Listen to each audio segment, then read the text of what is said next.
What we need is here. I don't know if you were here last Sunday, you may have heard Jim's report of our time at the Episcopal Church Foundation boot camp, where we planned and learned and came up with all sorts of good, hopeful ideas. And we sang this song a couple times during our worship times during those 3 days. And one of those songs was, "What We Need Is Here." What we need is here. Have you ever been the answer to your own prayers for someone? Matthew chapter 9, Jesus has been traveling about teaching and healing people, proclaiming the good news, curing every disease. When he sees the crowds, he has compassion upon them because they are harassed and helpless like sheep without a shepherd. And so with his heart in the right place, he tells his disciples, the harvest is plentiful. Look at these people, these harassed, helpless people who are hurting, who are wounded, who are in trouble, who have needs and questions and fears. Look at these people. The harvest is plentiful, but the laborers are few. Therefore, ask the Lord of the harvest to send out laborers into his harvest. Pray for people to go out into the neighborhood, into the community, into the world, to love and serve the Lord. Pray for laborers. Amen. Oh, but then in the next breath, Jesus says this. He summons his disciples and he says, go. Go. So they become the answer to their prayer for laborers. Have you ever been the answer to your own prayer for someone? Well, here's your chance. All we need is here. We can be the answer to our prayers. I love the way that Eugene Peterson translates these two verses in Matthew 10, verses 6 and 8. That's a very contemporary, conversational translation of the Bible by Eugene Peterson. He wrote, Jesus said, "Go to the lost, confused people right here in the neighborhood. Tell them that the kingdom is here. Bring health to the sick, raise the dead, touch the untouchables, kick out the demons. You have been treated generously, so live generously." Of course, Jesus makes the idea of going out and telling people about the kingdom and about himself sound so simple. And meanwhile, in the church today, we have all kinds of responses and reactions to the concept of evangelism, going and telling people about God. And many recoil from the very idea, especially Episcopalians.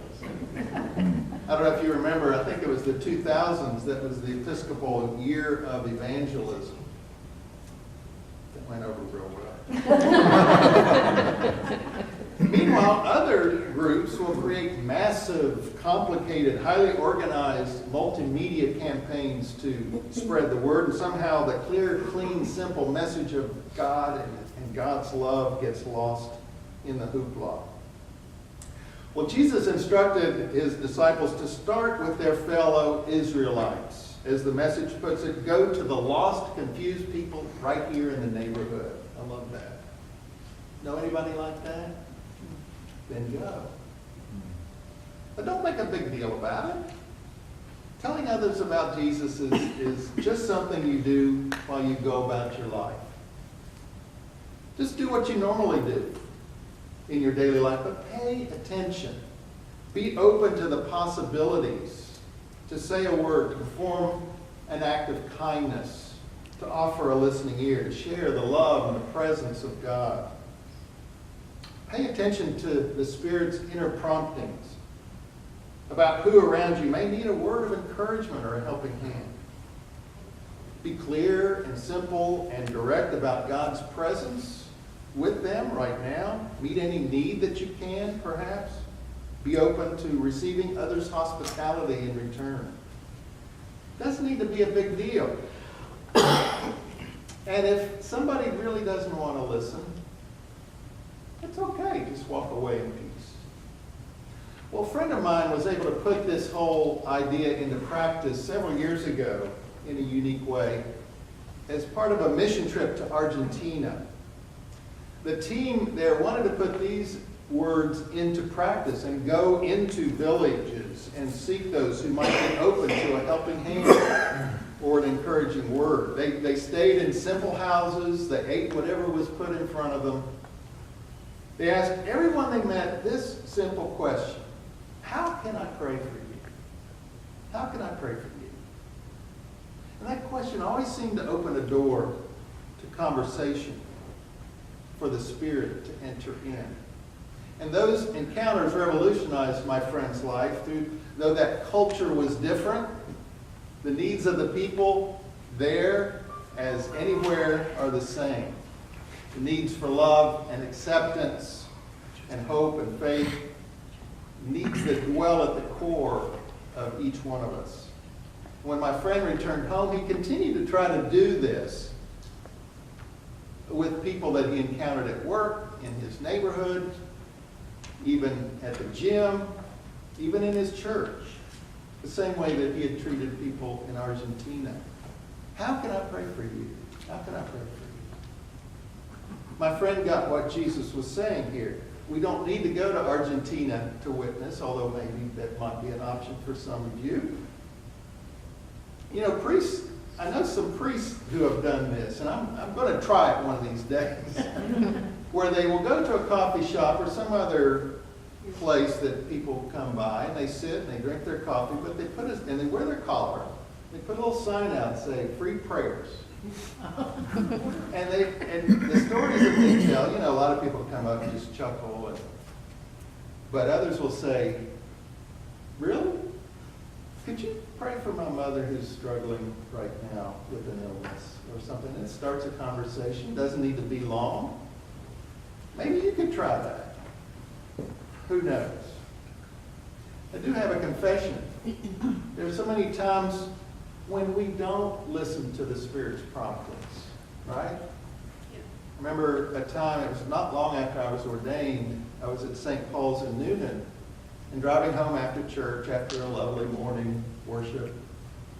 And I'm going up down a rural road on the way to 85, and I see several cars parked and people gathered around the side of the road, and then I noticed that there's a car down in the ditch. And it doesn't look like, you know, a serious crash, but, and I figured, oh, you know, they've got it under control. And I drove by, and I thought, why didn't I stop? Why didn't I just take a moment to go down and check on these folks? And, you know, maybe I could pray or hold their hand until the police came or whatever. They were probably all shook up.